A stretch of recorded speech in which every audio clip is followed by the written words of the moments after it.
చూడండి, ఇవన్నీ చూస్తే అర్థమవుతుంది ఏంటో ఇది. 4వ దేశ సరిహద్దులకు వేసే కంచె.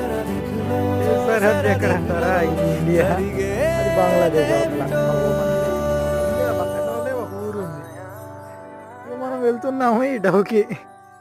రాత్రి అయితే ఎలాగోలా వచ్చేసాను ఈ అడవి మార్గానే. అక్కడ బిఎస్ఎఫ్ ఆఫీసర్స్ క్యాంప్ దగ్గర అయితే నైట్ స్టే చేశానండి. నిజంగా ఈ రైడ్లో ఇలాంటి ప్లేస్లో కూడా స్టే చేస్తానని అసలు అనుకోలేదు నేనైతే. చాలా చాలా హ్యాపీ. ఇండియా బంగ్లాదేశ్ బార్డర్ కొద్ది మీటర్లు, కొద్ది అడుగుల దూరంలోనే ఉన్నాను నేను. మరి మెయిన్ గేట్ దగ్గరికి కూడా వెళ్ళేదానికి ట్రై చేస్తాను, చూద్దాం. చూస్తూనే ఉండండి శివాన్ మాస్టర్ వీల్స్. లైక్ చేయండి, షేర్ చేయండి, కామెంట్ చేయండి. ప్రతి ఒక్కరికి షేర్ చేయండి ఈ వీడియో. అన్ని రాష్ట్రాలకి షేర్ చేయండి. మీ ఫ్రెండ్స్ అండ్ ఫ్యామిలీ మెంబర్కి కూడా షేర్ చేయండి. చూడండి చాలా ప్రౌడ్గా ఫీల్ అవుతున్నాను నేను. ఆ మాస్టర్